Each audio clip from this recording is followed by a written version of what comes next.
Imagine a timeless arena where not just men, but living legends clash.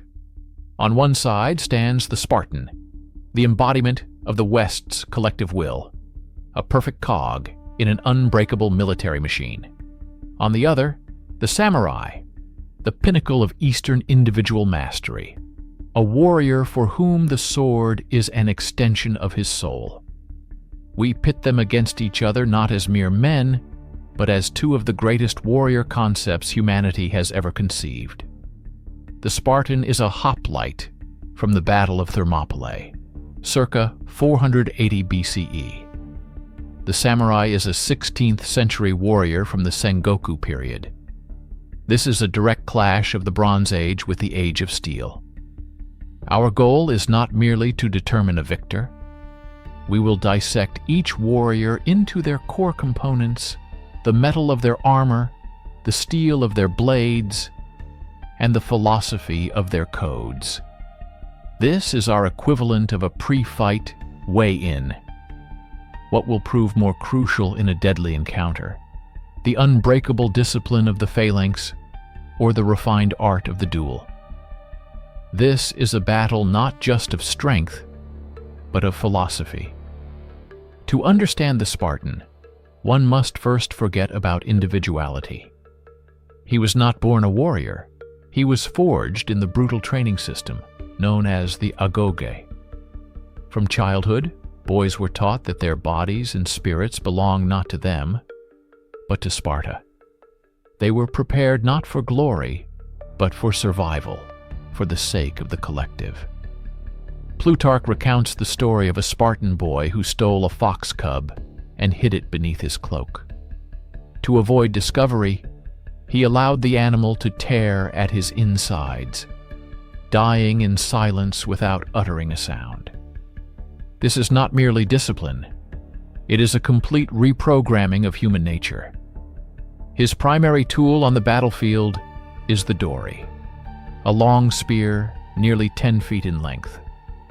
It was designed not for elegant duels, but for keeping enemies at bay and for fighting in formation.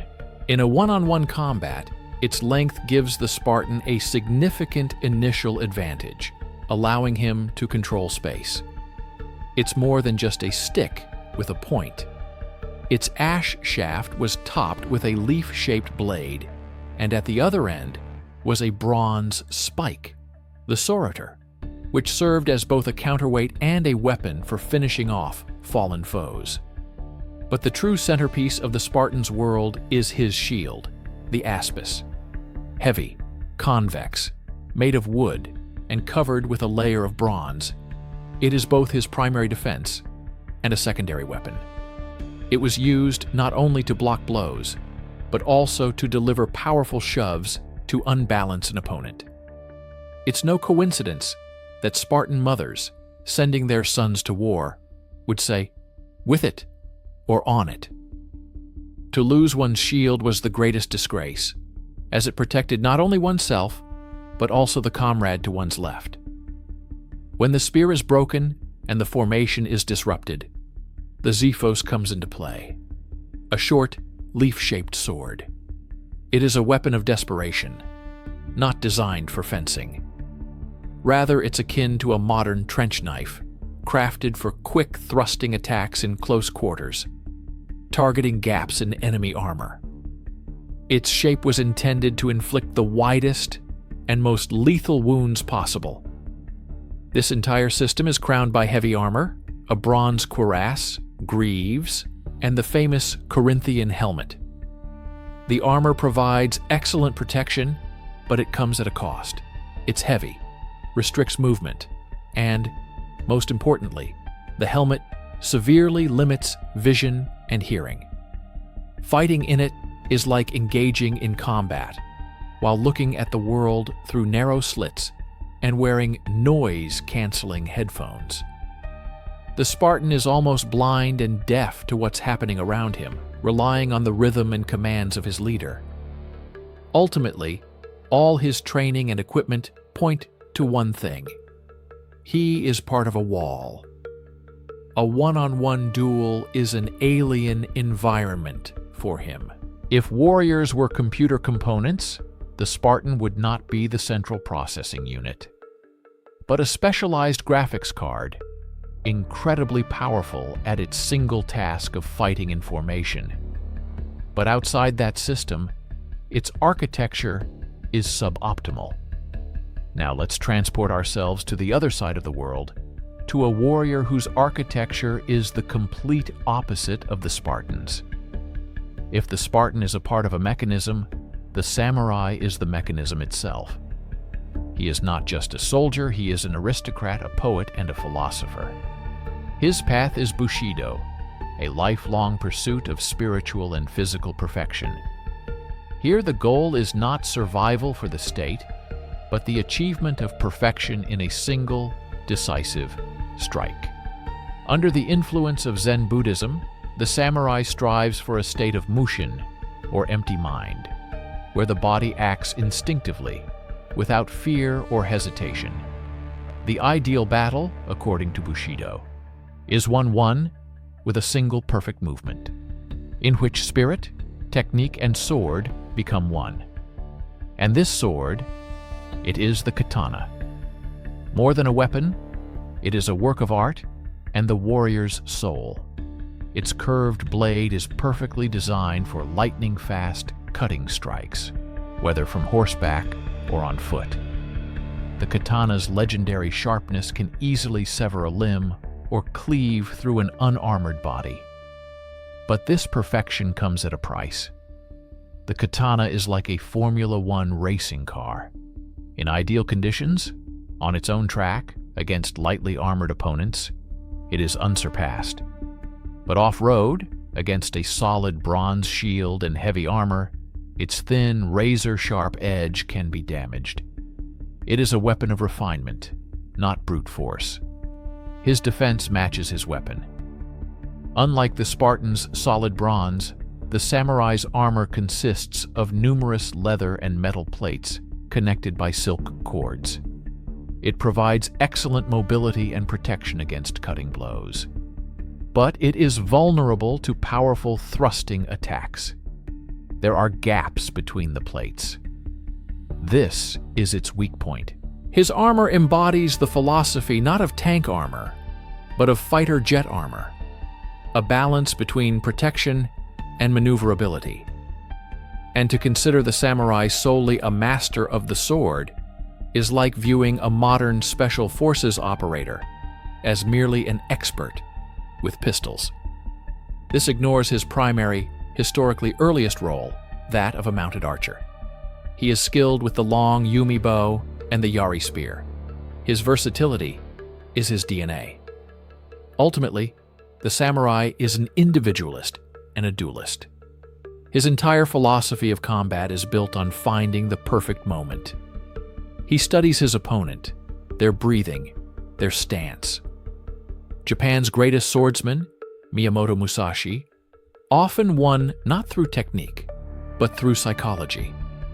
He might arrive hours late for a duel to unnerve his opponent, or fight with a wooden oar against the country's finest sword. For the samurai, combat is a war of minds. His arsenal is complemented by the short sword, the wakizashi, part of a pair known as the daisho. In combat, it serves for parrying or for unexpected attacks in a clinch. But its significance runs deeper. In battle, it is a weapon of last resort. And in defeat, it is the instrument for seppuku, ritual suicide, through which a samurai could wash away disgrace and preserve honor. This blade is a symbol of both life and death. It is these codes that create an invisible battlefield where the clash occurs long before the first sword strike. The Spartan fights for the survival of his polis, for the very idea of Sparta. His personal glory is secondary. The victory of the state is paramount. The samurai, however, fights for the honor of his lord and his clan. His personal reputation as a warrior is of primary importance. The Spartan's loyalty is to a system. The samurai's loyalty is to a person. This distinction gives rise to a phenomenon unique to Japan: the ronin, a samurai without a master. For him, the loss of his lord was a social death, turning him into an outcast. For the Spartan, no such concept existed. His master Sparta was immortal. Therefore, the price of defeat is different for them. For the Spartan, honor meant dying in formation, without retreating a single step. To return home without one's shield was an indelible disgrace for the entire family. For the samurai, honor was a complex code of conduct, and defeat or loss of face could be rectified. Ritual suicide seppuku was not merely an act of despair, but a means to restore lost honor.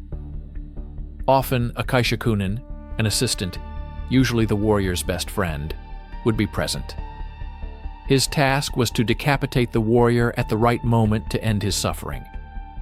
This transformed death into a formalized, almost sacred ritual, where even the act of dying adhered to a code.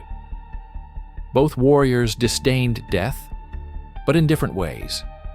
The Spartan saw it as an inevitable part of his duty, the natural outcome of service. The samurai, influenced by Zen Buddhism, perceived death as an illusion. He sought to live each moment as if it were his last. He was already dead, which freed him from fear. As stated in the Hagakure, the Bible of samurai ethics, the way of the samurai is found in death. This does not mean he sought demise.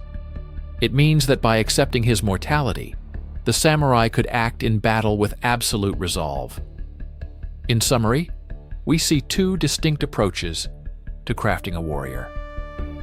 The Spartan army is like Henry Ford's assembly line, producing ideal yet absolutely identical Model Ts. The samurai, by contrast, are like a custom car workshop, where each warrior is a unique project, assembled and tuned within their school with constant innovations. We are presented with a classic clash of tank versus assassin archetypes.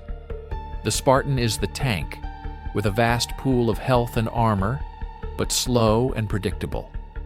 The samurai is the assassin, a glass cannon with deadly damage and high mobility, yet vulnerable if caught.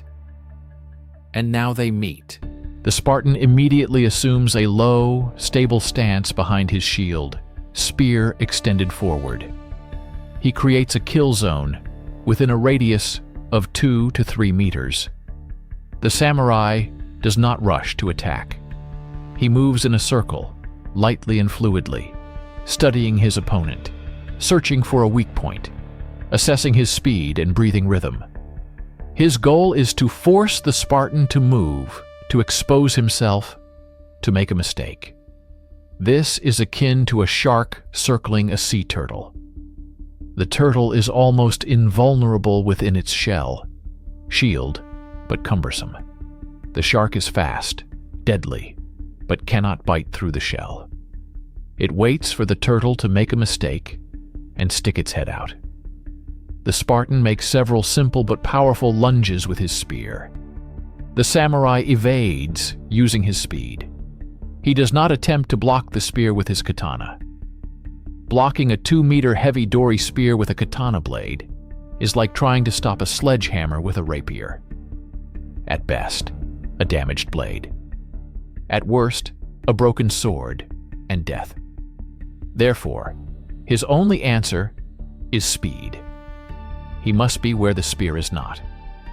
The samurai understands that the real fight won't begin until the spear is out of play. He provokes the Spartan into another lunge, dodges, and delivers a lightning-fast katana strike to the shaft. This is a moment from samurai films. In a fraction of a second, as the Spartan misses, the samurai must close the distance and deliver a perfect cutting blow to the shaft. An inch off, and he's impaled on the spear. This is an all-or-nothing gamble. The strike lands. The shaft splinters.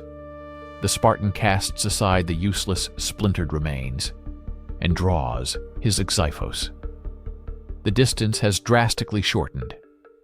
The Spartan has just switched from sniper rifle mode to assault shotgun and ballistic shield mode.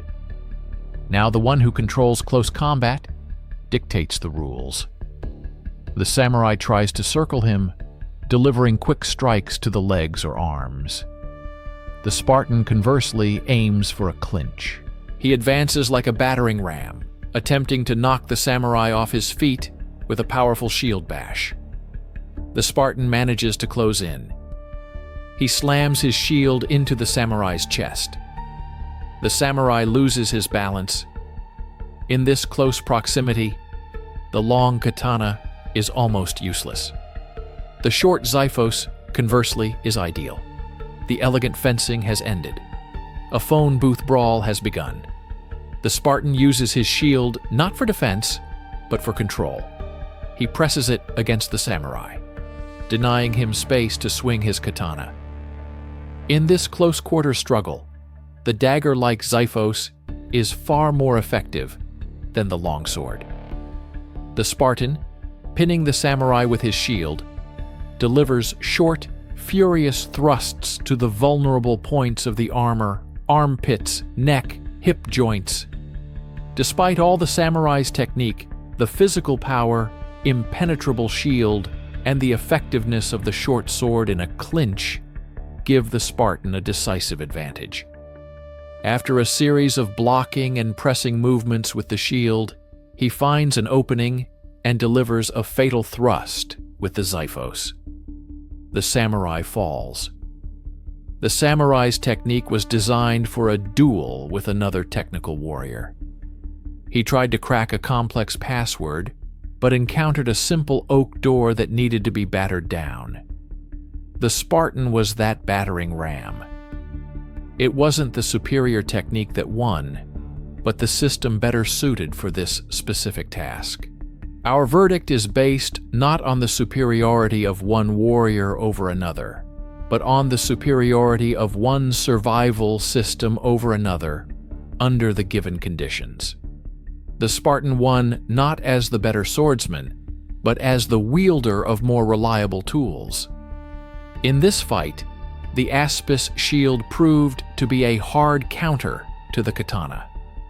It didn't just block blows, it completely nullified the samurai's main advantages, speed, and cutting power, forcing him to play by the Spartan's rules. Of course, this is just one of many possible scenarios. Change the conditions, and the outcome could be different. If the samurai had managed not only to break the spear, but also wound the Spartan in the process, or if the fight took place in a dense forest where the heavy shield would be a hindrance, his chances would have increased sharply. It's worth remembering that we simulated a sword against spear and sword duel. Give the samurai his own yari spear, or even more dangerously, a naginata glaive, and the long-range fight would become a contest of equals. Our simulation is one round, not a final verdict in an entire war. In our hypothetical battle, one warrior fell. But in real history, they are both victors. They have become eternal symbols.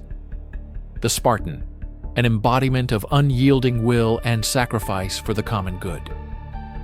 The samurai, a paragon of loyalty, honor, and the endless path to perfection. Their true battle continues not in an arena, but in our culture, in the books and films that inspire us. And in this battle for our imagination, there are no losers, and therein lies the main paradox. The Spartan Empire fell. The samurai class was dissolved by law. In real history, their systems ultimately lost to time, but their legends prevailed. They lost the battle for existence, but won the war for immortality in our memory. And that is why we still ask the question, who would win